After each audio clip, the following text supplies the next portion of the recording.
أعوذ بالله من الشيطان الرجيم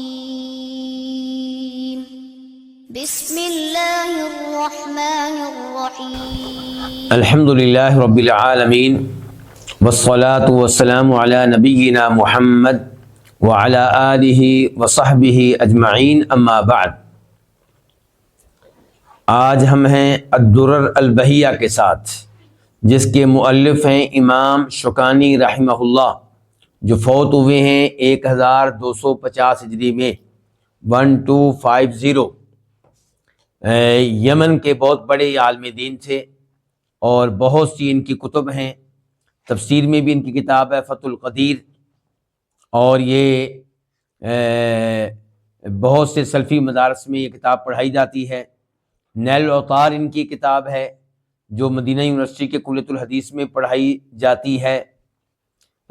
ان کی کتاب ہے ارشاد الفحول اصول فقہ میں، وہ بھی کئی مدارس میں پڑھائی جاتی ہے، اور یہ کتاب بھی ان کی بہت عظیم ہے الدرر البہیہ، اور اس کا موضوع فقہی احکام و مسائل ہیں۔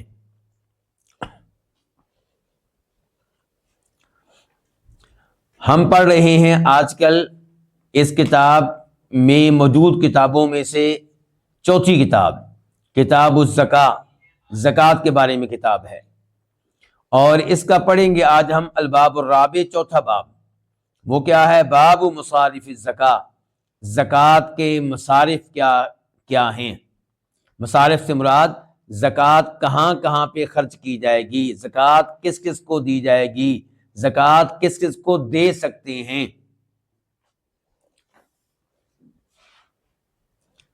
امام شوکانی رحمہ اللہ فرماتے ہیں ہی ثمانیۃ، زکوٰۃ کے مصارف کتنے ہیں؟ 8 ہیں۔ کون کون سے ہیں؟ امام شوکانی کہتے ہیں کما فی الآیہ، جس طرح کے زکوٰۃ والی آیت میں آئے ہیں۔ اشارہ کر دیا انہوں نے آیت کی طرف، اور اس آیت سے مراد سورہ توبہ کی آیت نمبر 60 ہے، 60۔ اللہ تعالیٰ فرماتے ہیں انما الصدقات للفقراء والمساکین والعاملین علیہا والمؤلفۃ قلوبہم وفی الرقاب والغارمین وفی سبیل اللہ وابن السبیل فریضۃ من اللہ واللہ علیم حکیم۔ انما الصدقات، صدقات سے مراد یہاں پہ فرض صدقہ ہے کہ نفلی؟ جی علماء کرام، جی احمد، یہاں فرض مراد ہے۔ کیسے پتہ چلا؟ پتہ اس طرح چلا کہ نفلی صدقہ اس کے مصارف صرف 8 نہیں ہوتے، اس کے مصارف تو بہت زیادہ ہیں۔ دوسرے نمبر پہ اللہ نے اس کے آخر میں کیا کہا؟ فریضۃ من اللہ، کہ یہ صدقہ اللہ کی طرف سے فرض ہے۔ تو پتہ چلا کہ یہاں پہ جس صدقہ کے بارے میں گفتگو ہو رہی ہے اس سے مراد زکوٰۃ ہے۔ تو اللہ تعالیٰ فرماتے ہیں انما الصدقات للفقراء والمساکین، زکوٰۃ کن کے لیے ہے؟ فقیروں اور مسکینوں کے لیے۔ یہاں پہ 2 چیزیں آپ نے نوٹ کرنی ہے، ان پہ توجہ میں آپ کی چاہوں گا۔ نمبر 1، اللہ نے کیا کہا؟ فقیروں اور مسکینوں کے لیے، اور فقیروں مسکینوں کے شروع میں لفظ کیا ہے؟ لام، للفقراء، وہ لام جس کا ترجمہ ہم کیا کر رہے ہیں؟ کے لیے، کے واسطے۔ اور یہ لام کون سا معنی دے رہی؟ تملیک کا، یعنی کہ آپ نے زکوٰۃ کا فقیروں اور مسکینوں کو اور جو آگے آ رہے ہیں ان کو مالک بنانا ہے، زکوٰۃ ان کے حوالے کر دینی ہے۔ یہ بات بیان کر کے میں کہنا کیا چاہتا ہوں، پیغام کیا دینا چاہتا ہوں، وہ یہ کہ دیکھا گیا ہے کہ ہمارے کئی دوست زکوٰۃ دینے کے لیے مارکیٹ میں جاتے ہیں، آٹا خریدتے ہیں، چینی خریدتے ہیں اور دیگر اشیاء خریدتے ہیں اور غریبوں میں بانٹ دیتے ہیں۔ تو کیا ان کا یہ عمل ٹھیک ہے؟ جواب یہ ہے کہ ان کا یہ عمل اس آیت کے تقاضوں کے مطابق نہیں ہے۔ آپ نے زکوٰۃ کے مال کا فقیر و مسکین کو کیا بنانا ہے؟ مالک۔ وہ فیصلہ کرے گا بطور مالک کہ میں نے اس سے چینی خریدنی ہے یا چاول خریدنے ہیں یا آٹا خریدنا ہے یا میں نے بجلی کا گیس کا بل جمع کروانا ہے یا مکان کا کرایہ ادا کرنا ہے، یہ فیصلہ اس نے کرنا ہے، کیونکہ مالک وہ ہے، آپ نہیں۔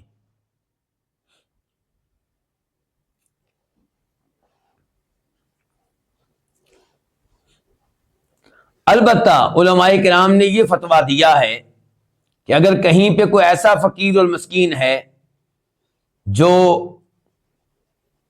زیادہ عقل مند نہیں ہے، زیادہ سمجھدار نہیں ہے، اور آپ کو معلوم ہے کہ اس کو ہم نے پیسے دیے تو یہ ضائع کر دے گا، یہ شراب پینے میں لگا دے گا، یہ نشہ کرنے میں لگا دے گا، اس کی بیوی اس کے بچے بھوکے مریں گے، تو ایسی صورتحال میں آپ چاول، آٹا یا ان کے گھر کی وہ اشیاء جن کی ان کو ضرورت ہے ان سے پوچھ لیا جائے آپ کو کن چیزوں کی ضرورت ہے، تو وہ آپ پہنچا دیں۔ لیکن اس کو معمول بنا لینا، اس کو عادت بنا لینا، اس کو اصول بنا لینا، یہ درست نہیں ہوگا۔ اصول کیا ہے کہ یہ پیسے آپ فقیر مسکین کے حوالے کریں، اللہ نے اس کو مالک بنایا ہے، وہ جانے اور اس کا کام جانے۔ دوسرے نمبر پہ جس مسئلے کی طرف آپ کی توجہ مبذول کرانا چاہوں گا وہ یہ ہے کہ یہاں پہ الفاظ کیا ہیں؟ فقراء اور مساکین۔ فقیر کا تذکرہ بھی آیا، مسکین کا بھی آیا، دو کا کیوں آیا؟ کیا فقیر اور مسکین میں کوئی فرق ہے؟ بہت سے علماء کرام کا یہ موقف ہے کہ ان میں کوئی فرق نہیں ہے، فقیر مسکین ہے اور مسکین فقیر ہے۔ لیکن درست موقف یہ ہے کہ جب یہ دونوں لفظ ایک ساتھ آئیں تو پھر دونوں کا معنی الگ الگ ہوتا ہے۔ اگر کسی جگہ پہ تذکرہ ہو رہا ہے فقیر کا تو فقیر سے مراد فقیر بھی ہے، مسکین بھی ہے، اور اگر کسی جگہ تذکرہ ہو رہا ہے مسکین کا تو اس سے مراد مسکین بھی ہے اور فقیر بھی ہے۔ لیکن اگر فقیر و مسکین دو لفظ ایک ساتھ آ گئے تو اس کا مطلب یہ ہے کہ فقیر سے مراد ایک معنی ہے اور مسکین سے مراد کوئی دوسرا معنی ہے۔ وہی صورتحال جو کس کی ہے؟ ایمان اور اسلام کی۔ ایمان سے مراد اسلام ہے اور اسلام سے مراد ایمان ہے، لیکن کہیں پہ اللہ تعالیٰ دونوں کو تذکرہ ایک ساتھ کر دیں، اللہ کہیں مسلمان اور مومن، ایمان اور اسلام، تو پھر دونوں کے معنی میں فرق ہوتا ہے۔ مسلمان وہ جو ظاہری طور پہ دین اسلام پہ عمل کرنے والا ہے، نماز پڑھنے والا، زکوٰۃ ادا کرنے والا، توحید و رسالت کی شہادت دینے والا، رمضان کے روزے رکھنے والا، وغیرہ وغیرہ۔ اور مومن کون ہے؟ جو اللہ تعالیٰ پہ، اللہ کے فرشتوں پہ، اللہ تعالیٰ کی طرف سے نازل کردہ کتابوں پہ، اللہ کے نبیوں اور رسولوں پہ علیہم الصلوۃ والسلام، آخرت پہ، تقدیر وغیرہ پہ ایمان لانے والا، یقین رکھنے والا۔ تو اب ہمیں یہ معلوم ہو گیا کہ فقیر اور مسکین میں فرق ہے۔ پھر یہ سوال پیدا ہو گیا کیا فرق ہے؟ بتائیں جی پھر۔ تو اس سوال کا جواب یہ ہے کہ فقیر اور مسکین میں سے فقیر جو ہے اس کی حالت مسکین سے بھی بدتر ہوتی ہے، بری ہوتی ہے۔ آپ کہہ سکتے ہیں فقیر وہ ہے جس کے پاس کچھ بھی نہیں ہے، کوئی مال نہیں ہے، اور مسکین وہ ہے جس کے پاس مال ہے، آمدنی ہے، سیلری ملتی ہے، لیکن اس سے گھر کا خرچہ نہیں چلتا، اور خرچے سے مراد ہے ضروری خرچہ، وہ نہیں چلتا۔ اس فرق کی دلیل کیا ہے؟ پہلے نمبر پہ یہ کہ اللہ نے آیت میں پہلے تذکرہ فقیر کا کیا یا مسکین کا؟ فقیر کا۔ اس کا مطلب یہ ہے کہ فقیر مسکین سے زیادہ حاجت مند ہے، اسی لیے اللہ نے اس کا تذکرہ پہلے کیا ہے۔ دوسرے نمبر پہ یہ کہ قرآن کریم کی ایک اور آیت پہ غور کریں، سورہ کہف۔ آپ جانتے ہیں کہ موسیٰ علیہ السلام اور خضر علیہ السلام اکٹھے ہوئے تھے، اور ان کا لمبا اور تفصیلی واقعہ وہاں پہ بیان ہوا ہے۔ اس واقعے میں یہ بھی ہے کہ وہ ایک کشتی پہ سوار ہوئے، اور کشتی کے مالک نے ان کو بغیر کسی معاوضے کے، بغیر کسی کرائے کے، بغیر کسی اجرت کے سوار کر لیا۔ لیکن خضر علیہ السلام نے کیا کیا؟ کشتی کا ایک تختہ توڑ دیا۔ موسیٰ علیہ السلام اس پہ ناراض ہوئے یہ آپ نے کیا کیا ہے، انہوں نے آپ کے ساتھ نیکی کی ہے اور ہمیں بغیر پیسوں کے، بغیر معاوضے کے، بغیر اجرت کے سوال کر لیا، تو آپ نے نیکی کا بدلہ یہ دیا کہ ان کی کشتی کا ایک پھٹا، ایک لکڑی، ایک تختہ آپ نے اکھیڑ دیا۔ تو اس کی وضاحت جب بعد میں کی تھی خضر علیہ السلام نے، تو کیا کہا تھا؟ وَأَمَّا السَّفِينَةُ فَكَانَتْ لِمَسَاكِينَ يَعْمَلُونَ فِي الْبَحْرِ، جہاں تک تعلق ہے کشتی کے معاملے کا، تو کشتی مسکینوں کی ہے جو سمندر میں کام کرتے ہیں، کماتے ہیں، سمندر میں کشتی چلاتے ہیں، تو یہ ان کی کمائی ہے۔ اچھا، یہاں پہ مسکین کن کو کہا گیا؟ جو کشتی کے مالکان ہیں۔ کشتی کے مالکان ہیں، مال ہے یا نہیں ہے؟ کشتی مال ہے جس سے روزی آتی ہے، رزق کمانے کا موقع ملتا ہے۔ تو اس سے پتا چلا کہ مسکین وہ ہوگا جس کے پاس کچھ نہ کچھ مال ہے لیکن اس کی بنیادی ضروریات پوری نہیں ہوتی۔ آج کی زبان میں آپ کہہ رہے ہیں سفید پوش، وہ سفید پوش جس کی سیلری، جس کی آمدن اتنی ہے کہ گھر کا ضروری خرچہ پورا نہیں ہوتا۔ اور ضروری خرچے سے کیا مراد ہے؟ کھانا، 2 یا 3 ٹائم کا کھانا، اور کھانا بھی کون سا؟ مناسب سا، اور مناسب لباس، مناسب رہائش، یہ ہیں ضروری چیزیں۔ یعنی کہ اگر کسی کے پاس مثال کے طور پہ گاڑی نہیں ہے تو اس کے بارے میں نہیں کہا جائے گا کہ یہ زکوٰۃ کا حقدار ہے۔ ہاں، اگر کوئی آدمی کماتا ہے گاڑی کے ذریعے اور اس کی گاڑی کو آگ لگ گئی، اس کی گاڑی چوری ہو گئی اور اب وہ بیٹھا ہوا ہے، اس کے پاس اتنا پیسہ نہیں ہے، اتنی آمدن نہیں ہے، اتنے وسائل نہیں ہے کہ گاڑی خرید سکے، تو اس کو اس کی مدد کی جا سکتی ہے تاکہ اس کی آمدن کا سلسلہ شروع ہو سکے۔ تو کہنے کا مطلب یہ ہے کہ جس کی بنیادی ضروریات پوری نہیں ہوتی وہ ہے مسکین۔ اس کے بعد اللہ تعالی نے کیا کہا؟ وَالْعَامِلِينَ عَلَيْهَا، تیسرے نمبر پہ زکوٰۃ کے حقدار کون ہیں؟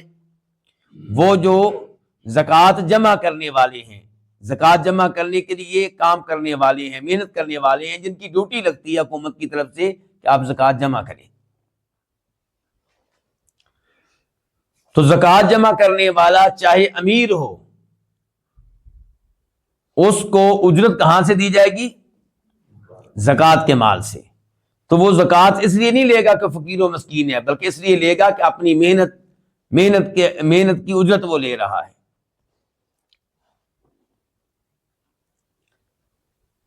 چوتھے نمبر پہ وَالْمُؤَلَّفَةِ قُلُوبُهُمْ، زکوٰۃ ان کو بھی دی جا سکتی ہے جن کے دل جیتنا مقصود ہوں، جن کے دلوں میں الفت ڈالنا مقصود ہو، جن کے دلوں میں اسلام کی محبت ڈالنا مقصود ہو۔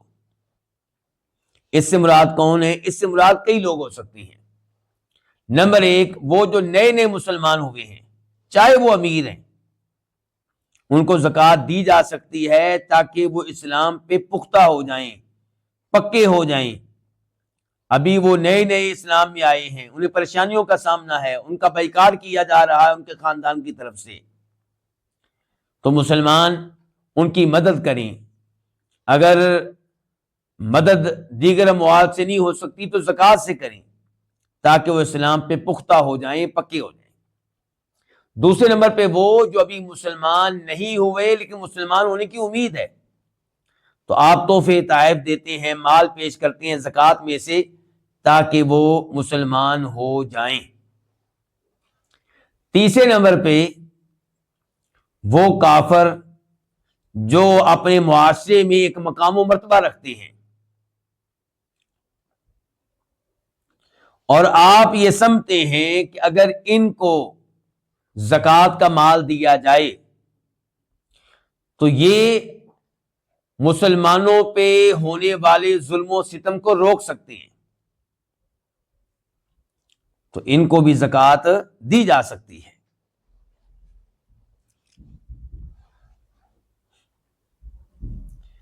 اس کے بعد اللہ تعالیٰ نے کیا فرمایا؟ وفی الرقاب، گردنوں پہ بھی زکوٰۃ صرف کی جا سکتی ہے. گردنوں سے مراد غلام، لونڈیاں، ان کو آزاد کرانے کے لیے زکوٰۃ کا مال استعمال کیا جا سکتا ہے. ایک ہوتا ہے مکاتب. مکاتب کس کو کہتے ہیں؟ جس نے اپنے مالک سے معاہدہ کر رکھا ہے کہ میں مثال کے طور پہ 1 سال کے اندر اندر آپ کو 10 لاکھ روپیہ جمع کرا دوں گا، پھر آپ نے مجھے آزاد کر دینا ہے. قسطیں طے ہو گئی ہیں، ہر مہینے میں نے مثال کے طور پہ 1 لاکھ روپیہ دینا ہے، 1 لاکھ روپیہ 20,000 روپیہ دینا ہے. اب وہ بیچارہ صبح و شام محنت کر رہا ہے، پیسے کما رہا ہے، پیسے بہت زیادہ ہیں، تو اس آدمی کی زکوٰۃ میں سے مدد کی جا سکتی ہے. وفی سبیل اللہ، اور اللہ کے راستے میں بھی زکوٰۃ لگائی جا سکتی ہے. یہاں پہ اللہ کے راستے سے کیا مراد ہے؟ جہاد. اگر کوئی یہ کہے کہ فی سبیل اللہ کا تو معنی یہ اللہ کے راستے میں، آپ اس کا مفہوم جہاد کیوں بیان کر رہے ہیں؟ تو کیا جواب ہے اس کا؟ اس کا ایک جواب تو یہ ہے کہ علماء تفسیر کے ہاں ایک قاعدہ ہے، کیا؟ اذا اختلفت الحقیقۃ اللغویۃ والحقیقۃ العرفیۃ قدمت العرفیہ.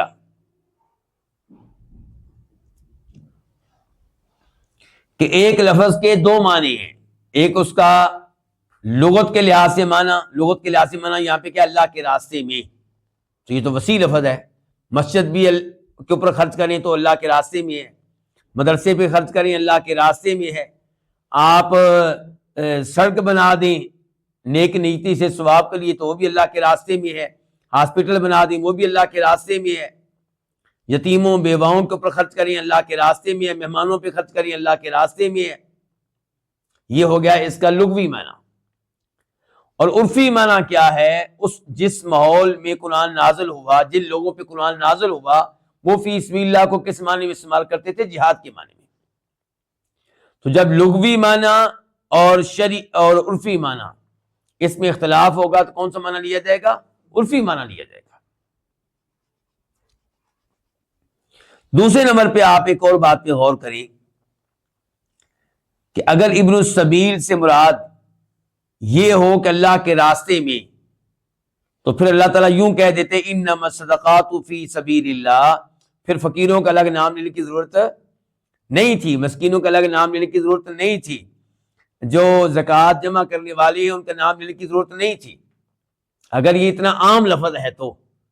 لیکن اللہ نے یہاں پہ 8 مصارف بیان کیے ہیں، 8 جگہ پہ زکوٰۃ لگ سکتی ہے، تو پتہ چلا فی سبیل اللہ کا معنی یہاں پہ وہ عام معنی نہیں ہے، خاص معنی ہے. تو وہ خاص معنی کون سا ہے پھر؟ جہاد. والغارمین، اور ایسے ہی زکوٰۃ دی جائے گی کس کو؟ غارم کو. غارم سے مراد کیا ہے؟ غارم سے مراد ہے توان بھرنے والا، چٹی بھرنے والا، چاہے یہ امیر آدمی ہو. کیا مطلب؟ مثال کے طور پہ 2 قبیلوں میں لڑائی ہو رہی تھی، 2 لوگوں میں لڑائی ہو رہی تھی، اور مسئلہ اس میں کیا تھا؟ پیسے کا. جی انہوں نے ہماری اتنے پیسے دینے یہ نہیں دے رہے، یا انہوں نے ہمارا یہ نقصان کیا تھا اس کے پیسے یہ نہیں دے رہے. تو اس قسم کا کوئی جھگڑا چل رہا ہے، تو ایک آدمی ان کی سلو کراتا ہے اور وہ کہتا ہے کہ میں گارنٹی دیتا ہوں کہ یہ پیسے دیں گے، اور 6 مہینوں کے اندر اندر دے دیں گے مثال کے طور پہ. اور وہ بھی کہتے ہیں جی ٹھیک ہے ہم 6 مہینے کے اندر اندر دے دیں گے، لیکن بعد میں وہ مکر گئے، وہ نہیں دیتے. اب گارنٹی کس نے دی تھی؟ اس آدمی نے. اب یہ پیسے اس کو اپنی جیب سے دینا پڑے، تو اب ان پیسوں کے معاملے میں چاہے یہ امیر ہے، اس کی مدد زکوٰۃ کے مال سے کی جا سکتی ہے. اور ایسے ہی وہ مقروض جس کے اوپر قرضہ اتنا زیادہ ہے کہ وہ قرضہ اتارنے کی طاقت نہیں رکھتا، اس کی آمدن، اس کے وسائل، اس کا جتنا بھی مال ہے اس میں سے قرض اتارنا ممکن نہیں ہے، تو اس کی مدد کی جائے گی زکوٰۃ کے مال میں سے تاکہ وہ اپنا قرض اتار سکے۔ وابن السبیل لفظی معنی کیا ہے؟ راستے کا بیٹا، مراد کیا ہے؟ راستے پہ چلنے والا، یعنی کہ مسافر۔ کوئی حالت سفر میں ہے، حالت سفر میں اس کے پاس جو مال تھا وہ ختم ہو گیا، چوری ہو گیا، اب وہ مال منگوانے کی استطاعت نہیں رکھتا، مال اس کے پاس نہیں ہے، سفر جاری رکھنا اس کے لیے ناممکن ہو چکا ہے، تو اس کو زکوٰۃ کا مال دیا جائے گا تاکہ اپنا سفر جاری رکھ سکے۔ فریضۃ من اللہ، یہ اللہ تعالیٰ کی طرف سے کیا ہے؟ فرض ہے۔ واللہ علیم الحکیم، اللہ کامل علم رکھنے والا ہے، کمال حکمت والا ہے۔ ان دو الفاظ کا یہاں پہ کیا مطلب ہے کہ اللہ نے زکوٰۃ کہا ہے، بتا دیا ہے کن کن کو دینی ہے، تو یہ جو اللہ نے بتایا ہے اس کے پیچھے اللہ کا علم ہے، اس کے پیچھے بڑی حکمتیں ہیں، تو جو اللہ کہہ دے اس کے اوپر عمل کرنا چاہیے، اپنی عقل لڑانے سے وہاں بچنا چاہیے، گریز کرنا چاہیے۔ اس کے بعد فرماتے ہیں امام شوکانی رحمہ اللہ، وَتَحْرُمُ عَلَى بَنِي هَاشِمٍ وَمَوَالِيهِمْ، زکوٰۃ حرام ہے بنو ہاشم پہ، وموالیہم، اور ان کے آزاد کردہ غلام لونڈیوں پہ۔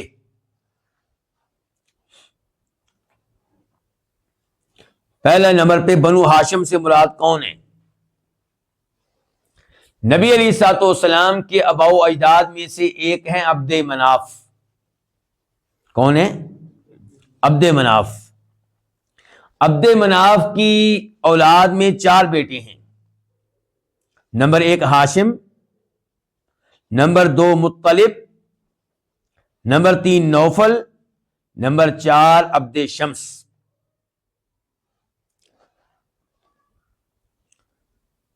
ہاشم جو ہیں ان کی اولاد میں سے ہیں عبد المطلب۔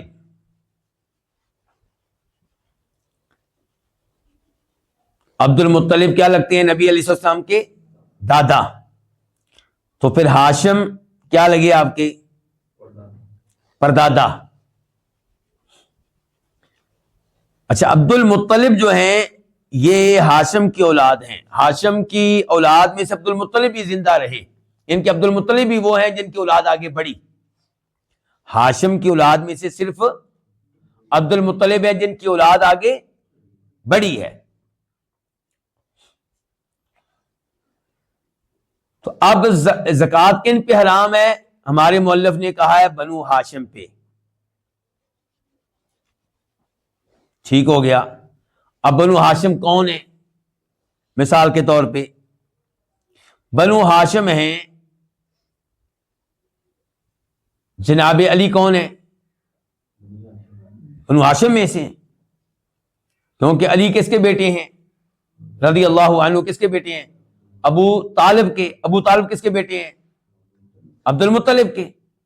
عبد المطلب کس کے بیٹے ہیں؟ ہاشم کے۔ تو جناب علی جو ہیں یہ بنو ہاشم میں سے ہیں، یہ اور ان کی اولاد۔ تو جناب علی اور ان کی اولاد کو زکوٰۃ نہیں دی جائے گی، کس لیے؟ کیونکہ یہ آل بیت میں سے ہیں۔ اچھا، جناب علی آل بیت میں سے کیوں ہیں؟ اس لیے کہ آپ کے داماد ہیں، یا اس لیے کہ بنو ہاشم میں سے ہیں؟ بنو ہاشم میں سے، یہ وجہ ہے۔ اس لیے حسن و حسین رضی اللہ عنہما وہ آل بیت میں سے ہیں کیونکہ جناب علی کے بیٹے ہیں، اور جناب علی کے دیگر بیٹے بھی ہیں، مثال کے طور پہ محمد بن حنفیہ۔ محمد بن حنفیہ سیدہ فاطمہ میں سے نہیں ہے، تو کیا محمد بن حنفیہ بھی آل بیت میں سے ہیں؟ جی ہاں، کیونکہ جناب علی کی اولاد آل بیت میں سے اس لیے ہے کہ جناب علی کی اولاد ہے، بنو ہاشم میں سے ہیں، اور محمد بن حنفیہ بھی بنو ہاشم میں سے ہیں۔ تو وہ بھی آل بیت میں سے ہیں۔ پھر آگے جناب علی کے بھائی ہے عقیل، تو عقیل آل عقیل جو ہیں وہ آل بیت میں سے ہیں اور بنو ہاشم میں سے ہیں۔ آل جعفر یہ بھی جناب علی کے بھائی ہیں، تو جناب جعفر کی اولاد جو ہے وہ آل بیت میں سے ہے اور بنو ہاشم میں سے ہیں، زکوٰۃ ان کو نہیں دی جائے گی۔ آل عباس نبی علیہ السلام کے چچا عباس، یہ بھی آل بیت میں سے ہیں، بنو ہاشم میں سے ہیں۔ آل حارث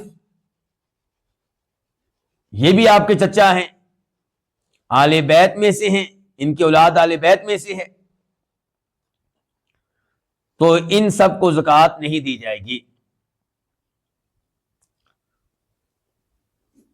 اسی طرح آپ علیہ الصلوۃ والسلام کی بیویاں وہ بھی آل بیت میں سے ہیں، ان کو بھی زکوٰۃ نہیں دی جائے گی، نہیں دی جائے گی۔ اب تو وہ جا چکی، اصول بیان کر رہے ہیں کہ زکوٰۃ ان کے لیے نہیں تھی۔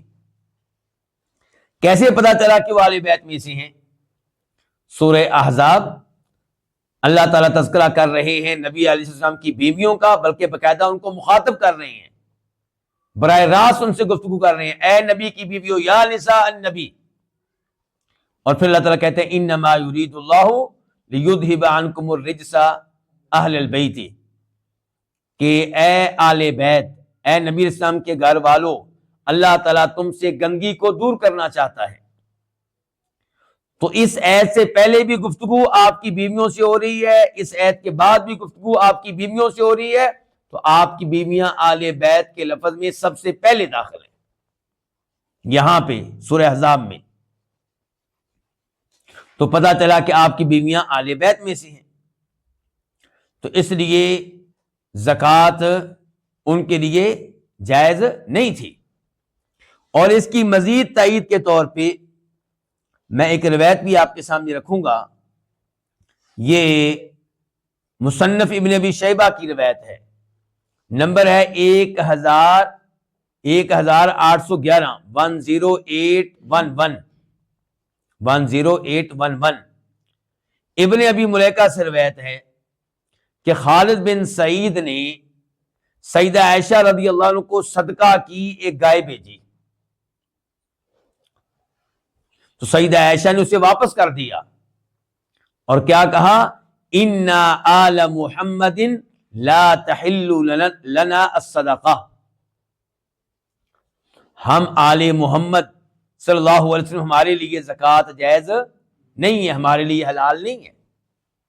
اچھا، ایک تو سیدہ عائشہ نے کیا کہا، ہم آل محمد ہیں، ان کے آل بیت، اور دوسرا پھر کیا کہا کہ ہمارے لیے زکوٰۃ حلال نہیں ہے، ہمارے لیے صدقہ حلال نہیں ہے۔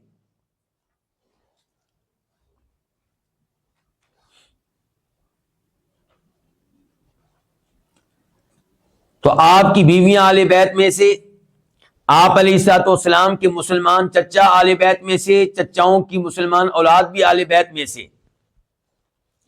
اس کے بعد کیا رہ گیا، آپ کی اپنی اولاد بھی آل بیت میں سے۔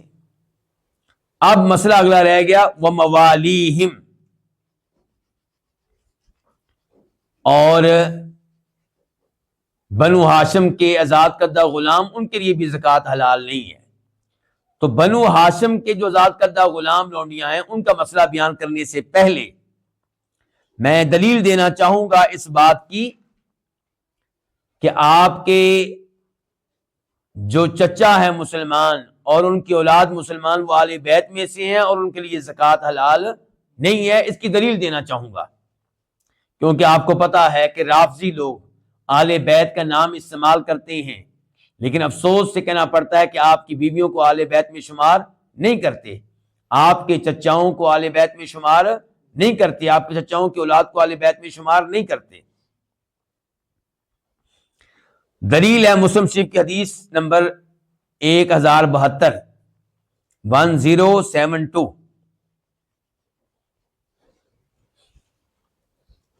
اور اس روایت کی اہمیت کے پیش نظر میں یہ پوری روایت آپ کے سامنے رکھنا چاہوں گا، اور مجھے آپ کی توجہ درکار ہوگی۔ میں آپ سے سوال بھی کروں گا تاکہ مجھے پتا چلے کہ آپ میرے ساتھ ہیں۔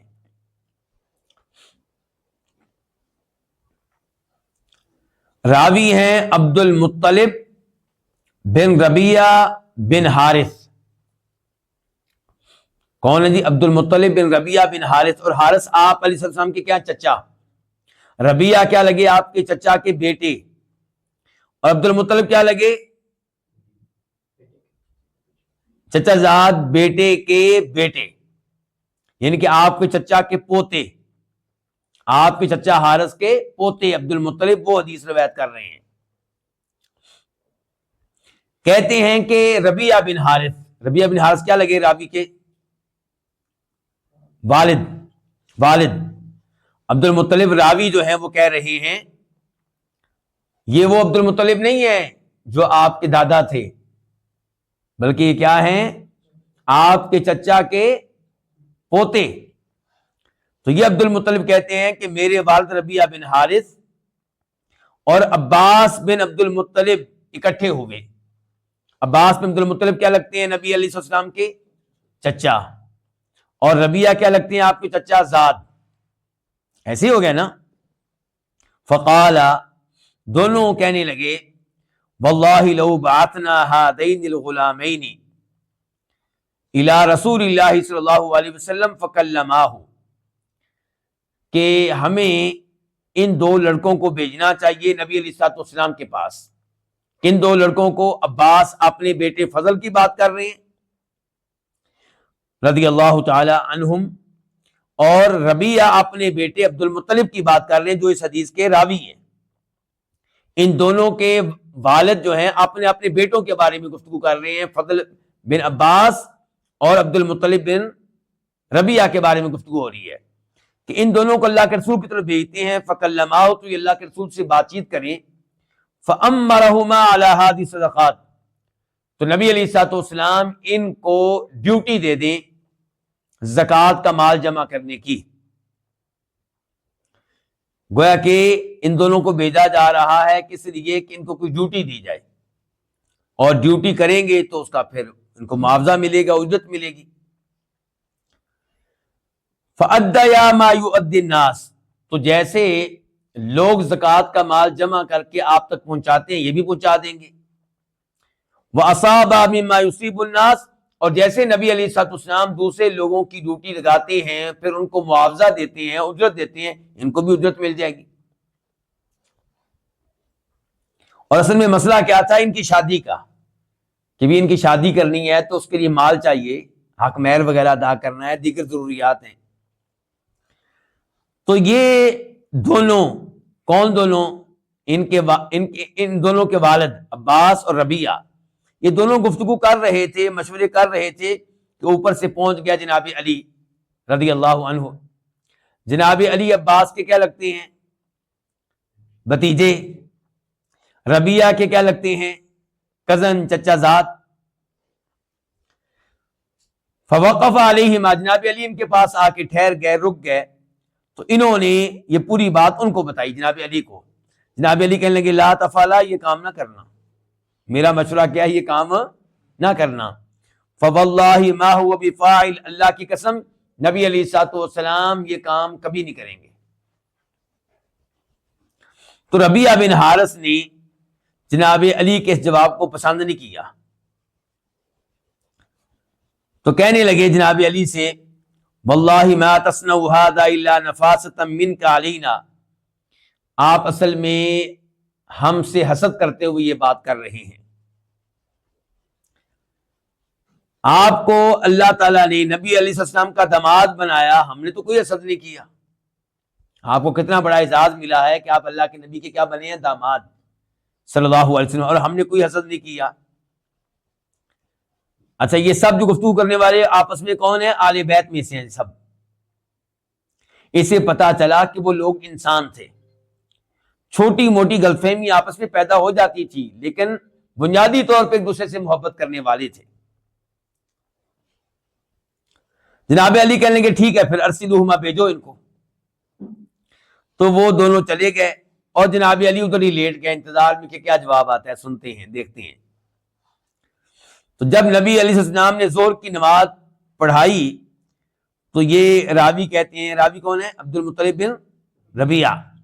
یہ کہتے ہیں ہم جلدی سے آپ کے حجرے کے پاس پہنچ گئے کہ نماز پڑھا لی آپ نے، اب آپ حجرے میں آئیں گے، اور ہم حجرے کے پاس کھڑے ہو گئے، آپ آئے تو آپ نے ہمارے کان پکڑے، کیا مطلب پیار و محبت سے کانوں کو ہاتھ لگایا آپ نے، پھر کہا اخرجا ما تسررانی، تمہارے دل میں جو بات ہے باہر نکالو، کیا کہنا چاہتے ہو کرو گفتگو۔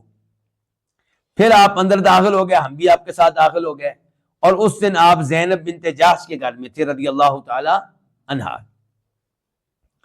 تو ہم میں سے ہر ایک نے دوسرے سے کہا تم بات کرو۔ پھر ہم میں سے ایک نے کہا اے اللہ کے رسول انت ابر الناس، آپ لوگوں میں سے سب سے زیادہ نیکیاں کرنے والے ہیں، وَأَوْصَلُ النَّاسِ، لوگوں میں سے سب سے زیادہ رشتہ داروں کا خیال رکھنے والے ہیں، وَقَدْ بَلَغْنَا النِّکَاحَ، ہم نکاح کی عمر کو پہنچ چکے ہیں، فَجِئْنَا، ہم اس لیے آئے ہیں، لِتُؤَمِّرَنَا عَلَى بَعْضِهَا صَدَقَاتٍ، تاکہ زکوٰۃ جمع کرنے کی ڈیوٹی آپ ہمیں دیں، تو ہم آپ تک مال پہنچائیں گے، اور جیسے آپ باقی لوگوں کو اجرت دیتے ہیں ہمیں بھی دے دیں۔ تو نبی علیہ السلام کافی دیر خاموش رہے، حتیٰ کہ ہم نے چاہا کہ ہم آپ سے دوبارہ بات کریں۔ پھر آپ نے کہا یہ الفاظ دھیان سے سنیے اب آپ نے، اور گفتگو کس سے کر رہے ہیں؟ آپ علیہ السلام گفتگو کس سے کر رہے ہیں؟ بیویوں سے نہیں، اپنی اولاد سے نہیں، کس سے؟ چچا کے، ایک چچا کے بیٹے ہیں فضل بن عباس، اور دوسرے چچا کے پوتے ہیں،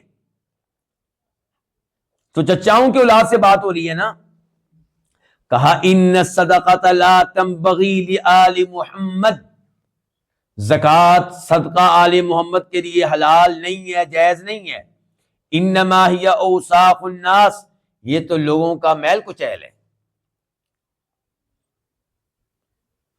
تو آپ اپنے چچاؤں کے بیٹوں سے کیا کہہ رہے ہیں کہ تمہارے لیے صدقہ حلال نہیں، اس کا مطلب یہ آل بیت میں سے ہیں، اور اس کا مطلب ہے کہ ان کے لیے زکوٰۃ حلال نہیں ہے۔ اب میں حدیث مکمل کر دیتا ہوں آپ کے لیے۔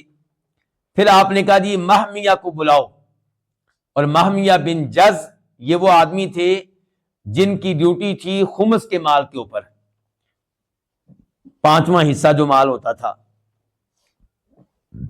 اور نوفل بن حارث کو بلاؤ، نوفل بن حارث بن عبد المطلب، تو یہ نوفل کیا لگے راوی کے؟ نا چچا لگے، ربیعہ کے بھائی لگے نا۔ تو وہ دونوں آ گئے، تو نبی علیہ السلام نے مہمیہ سے کہا کہ ان کے ہاد الغلام ابنتک، اس لڑکے کو اپنی بیٹی کا رشتہ دے دو۔ یہ کس کے بارے میں کہا؟ فضل بن عباس کے بارے میں، فضل بن عباس کے بارے میں۔ چنانچہ انہوں نے رشتہ دے دیا، اور نوفل بن حارث سے کہا، یعنی کہ راوی کے چچا سے، ان کے ہاد الغلام ابنتک، کا کہ اس لڑکے کو آپ اپنی بیٹی کا رشتہ دے دیں۔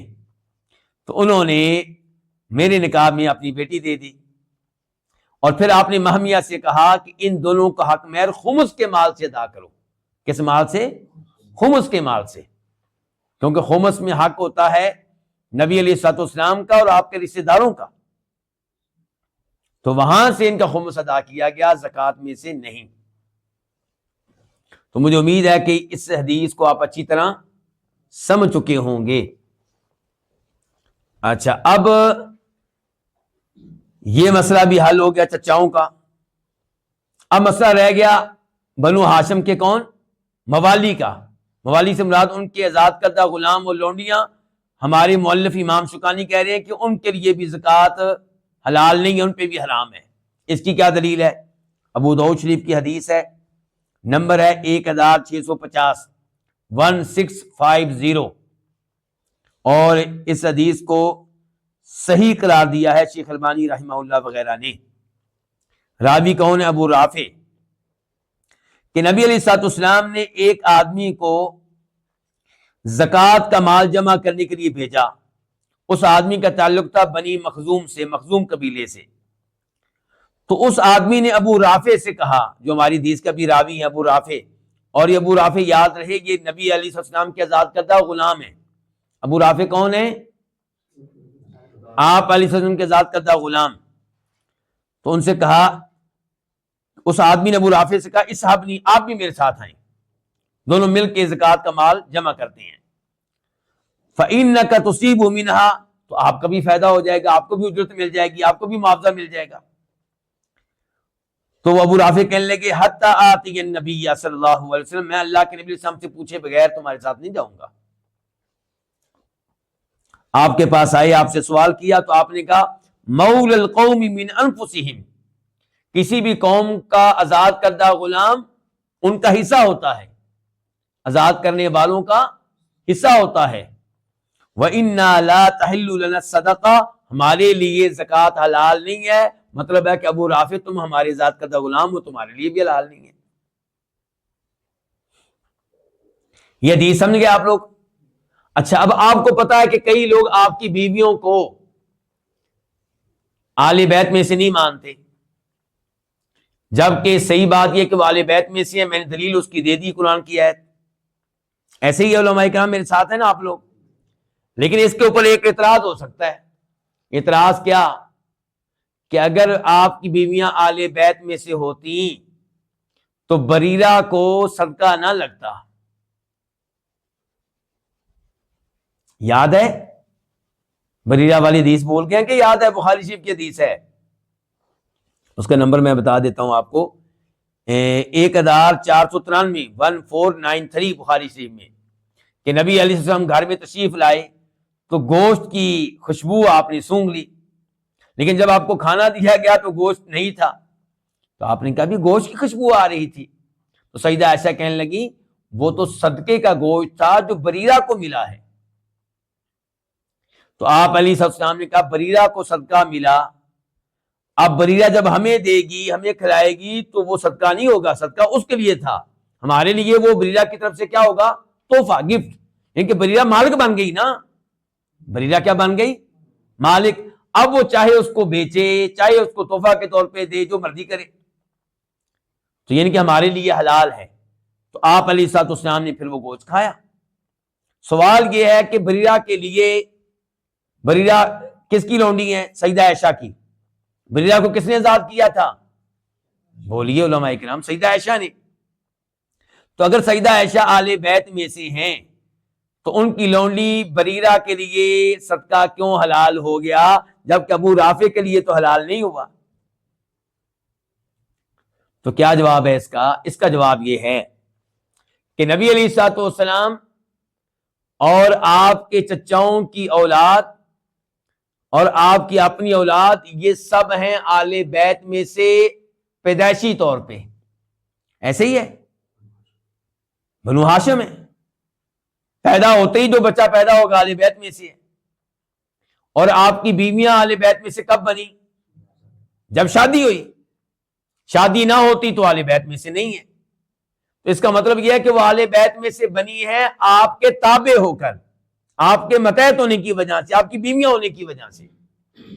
تو جو خود پیدائشی طور پہ آل بیت میں سے نہیں ہیں بلکہ آپ کے تابع ہونے کی وجہ سے آل بیت میں سے ہیں، تو ان کا یہ حکم ان کی غلام لوڈیوں کی طرف متعدی نہیں ہوگا، ان کی طرف منتقل نہیں ہوگا۔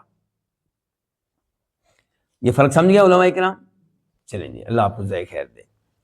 اچھا، اب جلدی سے ایک مسئلہ اور سمجھ لیں تاکہ یہ گفتگو ہمارا یہ باب مکمل ہو جائے۔ معذرت کے ساتھ میں آپ کے 5 منٹ لوں گا۔ امام شوکانی کہتے ہیں وَعَلَى الْأَغْنِيَاءِ وَالْأَقْوِيَاءِ الْمُقْتَسِبِينَ، زکوٰۃ حرام ہے مالداروں پہ اور ان طاقتور لوگوں پہ جو کمانے والے ہیں، ان کے لیے زکوٰۃ حلال نہیں ہے۔ اچھا جی، اس کی دلیل کیا ہے؟ اس کی دلیل ابو داؤد شریف کی حدیث ہے، نمبر ہے 1634 1634، اور اس کو شیخ البانی رحمہ اللہ نے صحیح قرار دیا ہے کہ لا تحل صدقۃ لغنی، صدقہ حلال نہیں ہے کسی مالدار کے لیے، ولا لذی مرۃ سوی، اور نہ ہی اس آدمی کے لیے جو طاقت والا ہو، تندرست ہو، صحیح اعضاء والا ہو، معذور وغیرہ نہ ہو۔ یعنی کہ مالدار کے لیے بھی حلال نہیں ہے اور اس آدمی کے لیے بھی حلال نہیں ہے جو کمانے کی طاقت رکھتا ہے، تندرست ہے، صحت مند ہے، کما سکتا ہے، محنت کرے تو اللہ اس کو مال دے گا، اس کے لیے بھی زکوٰۃ حلال نہیں ہے۔ اور اسی موضوع پہ ایک اور حدیث سن لیں، وہ بھی ابو داؤد شریف کی ہے، اور اس کا نمبر ہے 1636 اور 1635، 1636 1635۔ راوی ابو سعید خدری رضی اللہ عنہ کہ لا تحل صدقۃ لغنی، کسی مالدار کے لیے زکوٰۃ صدقہ حلال نہیں ہے، الا لخمسۃ، مگر 5 مالدار ایسے ہیں جن کے لیے صدقہ حلال ہے۔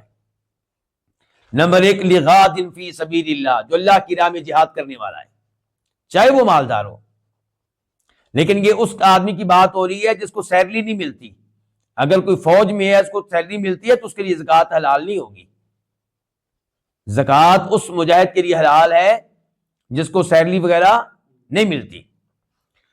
اول عامل علیہا، دوسرے نمبر پہ وہ مالدار جو زکوٰۃ استعمال کر سکتا ہے، یہ وہ جو زکوٰۃ جمع کرتا ہے، زکوٰۃ جمع کرنے کی ڈیوٹی ادا کرتا ہے، اس کو اجرت دی جائے گی زکوٰۃ کے مال میں سے۔ تیسرے نمبر پہ اول غارم، جس نے تاوان بھرا ہے، چٹی بھری ہے، اس کی وضاحت میں پہلے آپ کو کر چکا ہوں۔ نمبر 4 اول رجل اشتراہا بمالہ، جس نے زکوٰۃ کا مال خریدا ہے اپنے مال سے۔ غریب آدمی کو زکوٰۃ کا مال ملا اور اس نے زکوٰۃ کی چیز اس سے پیسے دے کے خریدی ہے، تو یہ تو استعمال کر سکتا ہے نا، کیونکہ اس کے لیے تو زکوٰۃ نہیں ہے۔ فرمایا 5 نمبر پہ اول رجل کان لہ جار المسکین فتصدق للمسکین فاہداها المسکین للغنی، کسی آدمی کا پڑوسی ہے، مسکین ہے، اس کو زکوٰۃ دی گئی اور اس نے زکوٰۃ کے مال میں سے اپنے مالدار پڑوسی کو کچھ چیز تحفہ کے طور پہ دے دی، تو اس کے لیے بھی زکوٰۃ کا یہ مال استعمال کرنا جائز ہے، کیونکہ اس کے لیے وہ زکوٰۃ ہے ہی نہیں۔ اچھا، یہاں پہ معذرت کے ساتھ میں بنو ہاشم کی بات کرتے ہوئے چچاؤں کی دلیل تو میں نے آپ کو دی ہے، لیکن حسن و حسین کے بارے میں حدیث بیان کرنی میں بھول گیا، وہ اب آپ کے سامنے رکھنا چاہتا ہوں۔ نمبر 1 حدیث ہے بخاری شریف کی، نمبر ہے 2055 اور مسلم کی ہے 1071 راوی ہے انس رضی اللہ عنہ، کہتے ہیں کہ مر نبی صلی اللہ علیہ وسلم بتمرۃ مسقوطہ، نبی علیہ السلام گزرے اور ایک کھجور گری پڑی تھی، تو آپ نے کہا لولا ان تکون صدقۃ لاکلتھا، اگر یہ کھجور صدقہ کی نہ ہوتی تو میں کھا لیتا۔ تو پتہ چلا کہ خود آپ کے لیے صدقہ حلال نہیں تھا، خود آپ کی ذات کے لیے۔ دوسری حدیث بخاری شریف کی، نمبر ہے 1485 1485 اور مسلم میں اس کا نمبر ہے 1069 راوی ابو ہریرہ رضی اللہ تعالی عنہ کہتے ہیں کہ نبی علیہ الصلوۃ والسلام کے پاس کھجوریں لائی جاتی جب لوگ کھجوروں کا پھل کاٹتے توڑتے، تو یہ آدمی اپنی کھجوروں میں سے کچھ کھجوریں لے کر آتا اور دوسرا آدمی اپنے کھجوروں میں سے کچھ کھجوریں لے کر آتا، یہاں تک کہ آپ کے گھر میں کھجوروں کا ایک ڈھیر جمع ہو جاتا، ڈھیر لگ جاتا۔ تو حسن و حسین ان کھجوروں کے ساتھ کھیل رہے تھے، تو ان میں سے ایک نے ایک کھجور پکڑی اور اپنے منہ میں ڈال لی، تو نبی علیہ الصلوۃ والسلام نے ان کی طرف دیکھا اور کھجور ان کے منہ سے نکالی اور کہا اما علمت، کیا تمہیں یہ بات معلوم نہیں ہے ان آل محمد لا یاکلون صدقہ، کہ آل محمد آل بیت صدقہ کا مال نہیں کھاتے صلی اللہ علیہ وسلم۔ اور یہاں سے پتہ چلا کہ اولاد کی تربیت کیسے کی جاتی ہے، اولاد کو حرام نہ کھانے دیں۔ جیسے آل بیت کے لیے یہ زکوٰۃ کا مال حرام تھا، تو ایسے ہمارے لیے بھی تو دوسرا مال حرام ہوتا ہے، چوری کا مال، رشوت کا مال۔ تو اپنی اولاد کو حلال کھلانا چاہیے، حرام کھلانے سے گریز کریں اور حرام سے ان کو بچائیں، حرام کے بارے میں ان کو آگاہ کریں۔ اور اس سے پتہ چلا کہ اولاد کی تعلیم و تربیت زبانی بھی کریں، عملی طور پہ بھی کریں۔ اللہ رب العزت سے دعا ہے کہ اللہ تعالی ہمیں دین کے یہ احکام و مسائل، زکوٰۃ کے احکام و مسائل صحیح معنوں میں سیکھنے کی توفیق دے اور ان پہ عمل پیرا ہونے کی توفیق دے۔ وصلی اللہ تعالی علی نبینا محمد وعلی آلہ وصحبہ اجمعین۔